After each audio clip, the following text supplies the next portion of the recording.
मित्रों नमस्कार। पुस्तक का नाम है रिच डैड पुअर डैड और इसका लेसन चल रहा है शुरू करना। वैसे दोस्तों, हम अभी बीच में 3 दिनों के लिए उत्तराखंड की यात्रा पर चले गए थे। बाबा नीम करौली के कैंची धाम आश्रम, उनके दर्शन करने, और फिर वहाँ से नैनीताल की यात्रा पर गए थे, जिसके कि कुछ हम बहुत ही अच्छे वीडियो वहाँ से शूट करके लाए, उनसे आपको भी परिचित कराया। दोस्तों, फिर से हम अपनी लय में वापस आ रहे हैं, तो आइए अपनी पुस्तक के शुरू करना भाग में आगे चलते हैं। जब मैं किसी प्रोफेशनल का इंटरव्यू लेता हूं, तो मैं पहले यह पता करता हूं कि उसके पास खुद कितनी व्यक्तिगत प्रॉपर्टी या स्टॉक हैं और वह कितना फीसदी टैक्स दे रहा है। यही मेरे टैक्स अटॉर्नी और मेरे अकाउंटेंट के बारे में भी करता हूं। मेरे पास एक अकाउंटेंट है जो अपने काम से काम रखती है। उसका पेशा हालांकि अकाउंटिंग है, परंतु उसका काम रियल एस्टेट है। मेरे पास एक अकाउंटेंट था जो एक छोटा बिजनेस अकाउंटेंट था, परंतु उसके पास रियल एस्टेट बिल्कुल नहीं था। मैंने अकाउंटेंट बदल दिया क्योंकि हम एक व्यवसाय को प्रेम नहीं करते थे। ऐसा ब्रोकर खोजें जो आपके सर्वश्रेष्ठ हितों को ध्यान में रखता हो। कई ब्रोकर आपको शिक्षित करने के लिए समय निकाल लेंगे और वे आपके द्वारा खोजी गई सर्वश्रेष्ठ संपत्ति साबित हो सकते हैं। बस उदार रहें और वे भी आपके प्रति उदार रहेंगे। अगर आप उनके कमीशन में भी सोच रहेंगे तो वे आपके आसपास क्यों रहना चाहेंगे। यह विशुद्ध और आसान सा तर्क है। जैसा मैंने पहले कहा था, मैनेजमेंट की क्षमताओं में से एक लोगों का मैनेजमेंट है।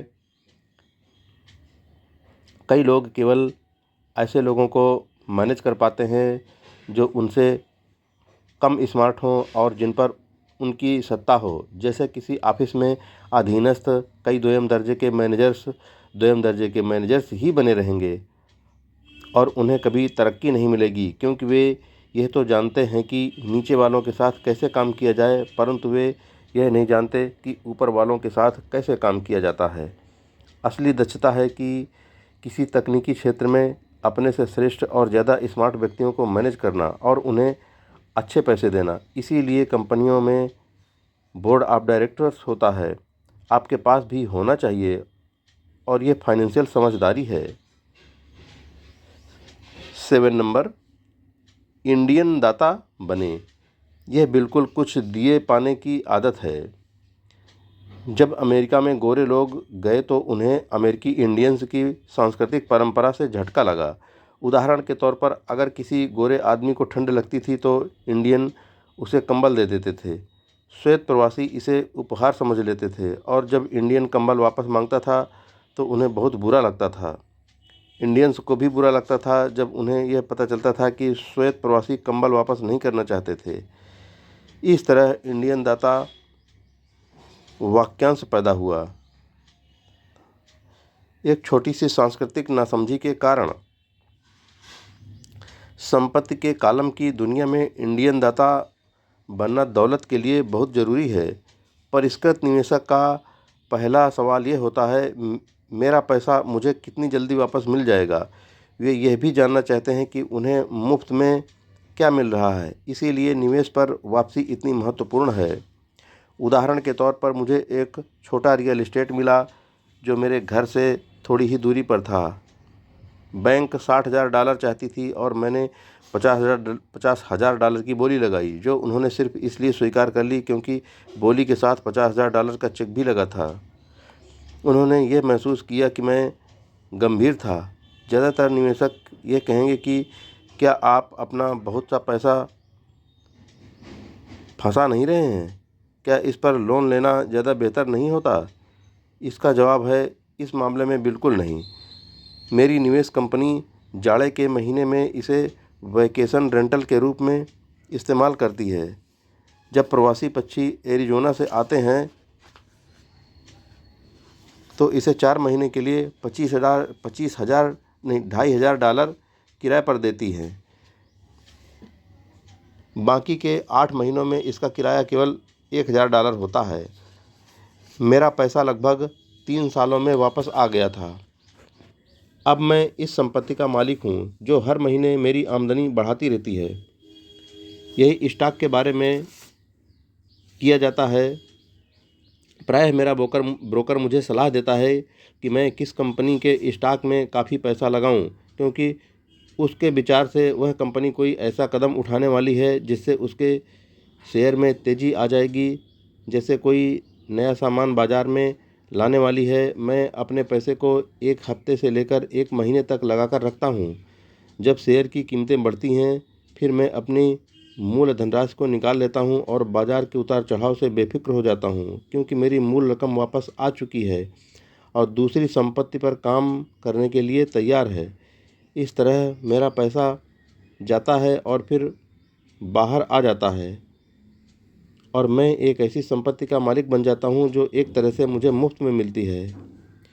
ये सच है कि मैंने कई मौक़ों पर पैसा खोया भी है, परंतु मैं उतने ही पैसे से खेल खेलता हूँ जितने का नुकसान मैं सहन कर सकता हूँ। मैं यह कहूँगा कि दौलत 10 निवेशों पर मुझे 2 या 3 में बहुत फ़ायदा होता है, जबकि 5 या 6 में कोई लाभ हानि नहीं होती और मैं 2 या 3 में घाटा भी खाता हूँ, परंतु मैं अपने नुकसान को उसी पैसे तक सीमित कर लेता हूँ जो मेरे पास उस समय होते हैं। जो लोग जोखिम से नफरत करते हैं वे अपने पैसे को बैंक में रख देते हैं और दीर्घकाल में उनकी बचत कुछ नहीं से बेहतर ही होती है, परंतु आपको अपना पैसा वापस निकालने में बहुत लंबा समय लग जाता है और ज़्यादातर मामलों में तो आपको इसके साथ कुछ भी मुफ्त नहीं मिलता है। पहले तो वे टोस्टर दिया करते थे, परंतु आजकल ऐसा बिरले ही होता है। मेरे हर निवेश पर एक न एक चीज़ मुफ्त होनी चाहिए।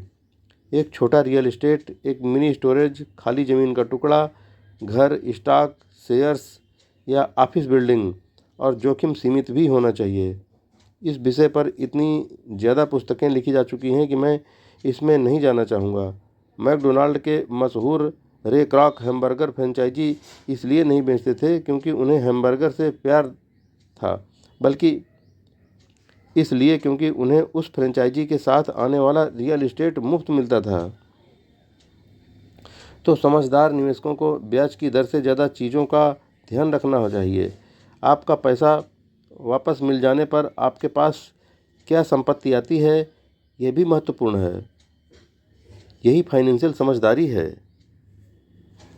8 नंबर, संपत्ति से विलासिता की चीज़ें खरीदी जाती हैं।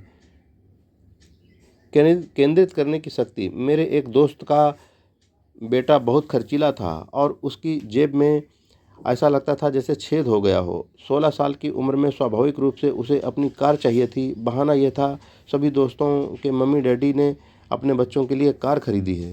यह लड़का अपनी बचत में से पैसे निकालकर नगद कार खरीदना चाहता था। ऐसे समय में उसके डैडी ने मुझसे सलाह मांगी। क्या आप सोचते हैं कि मुझे उसे ऐसा करने देना चाहिए? मैं भी दूसरे पिताओं की तरह उसे कार खरीद कर दे दूं? इसके जवाब में मैंने कहा, कुछ समय के लिए तो ठीक है, परंतु लंबे समय के लिए आप उसे क्या सिखा पाएंगे? क्या आप अपने बच्चे की कार प्राप्त करने की इच्छा से उसे कुछ सीखने के लिए प्रेरित कर सकते हैं? अचानक उसके दिमाग की बत्तियां जल गईं और वह तुरंत घर की तरफ चल पड़ा। 2 महीने बाद मुझे वह दोस्त मिला। क्या तुम्हारे बेटे को अपनी नई कार मिल गई है?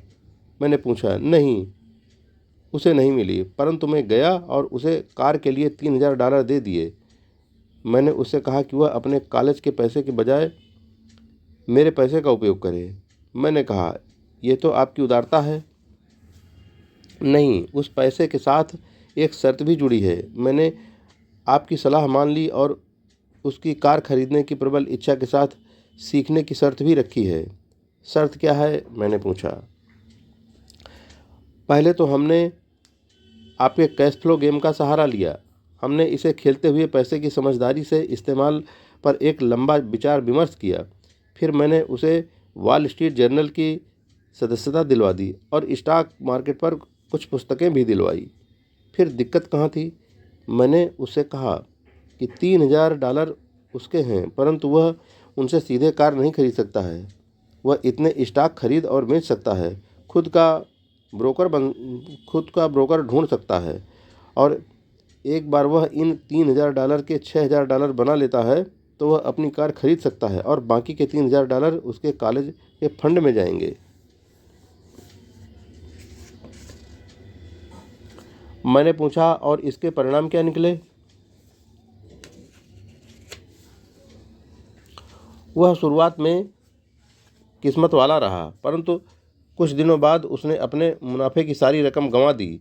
तब वह सचमुच रुचि लेने लगा। आज चाहे वह $2000 के घाटे में है, परंतु उसकी रुचि बहुत बढ़ गई है। उसने मेरे द्वारा खरीदी गई सारी पुस्तकें पढ़ डाली और वह और ज़्यादा पुस्तकों की खोज में पुस्तकालय भी गया था। वह मन लगाकर वॉल स्ट्रीट जर्नल पढ़ता है, सूचकांकों पर नज़र रखता है और MTV के बजाय CNBC देखता है। उसके बाद उसके पास केवल $1000 बचे हैं, परंतु उसकी रुचि और ज्ञान आसमान को रहे हैं। वह जानता है कि अगर वह इस पैसे को खो देगा तो फिर उसे 2 सालों तक अपने पैसे पर ही चलना पड़ेगा, अपने पैरों पर ही चलना पड़ेगा, परंतु उसे इसकी कोई खास चिंता नहीं है। अब उसे कार हासिल करने में ज़्यादा रुचि नहीं है, क्योंकि उसे एक ऐसा खेल मिल गया है जिसमें उसे ज़्यादा आनंद मिलता है। क्या होगा अगर वह सारा पैसा हार जाता है? मैंने पूछा। जब होगा तब देखा जाएगा। मैं तो चाहूँगा वह अभी सारा पैसा हार जाए, इसके बजाय कि वह हमारी उम्र में आकर सारा पैसा हारे। और इसके अलावा मैं तो यह मानता हूँ कि उसकी शिक्षा पर खर्च किए गए ये सर्वश्रेष्ठ $3000 थे।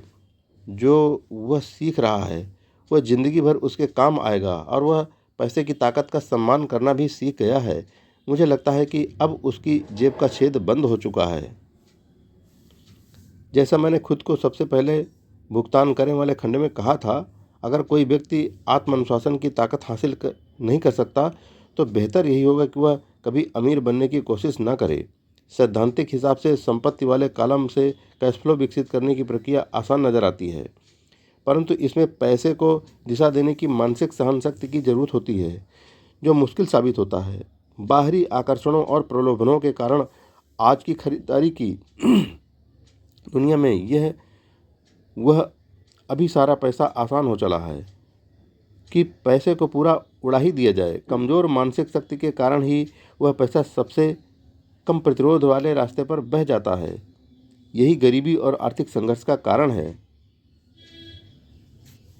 मित्रों, यह लेसन शुरू करने का भाग हम यहीं पर पूरा करते हैं, क्योंकि अब एक छोटा हिस्सा और बचा है जो कि कल पूरा हो जाएगा। जय हिंद फ्रेंड्स।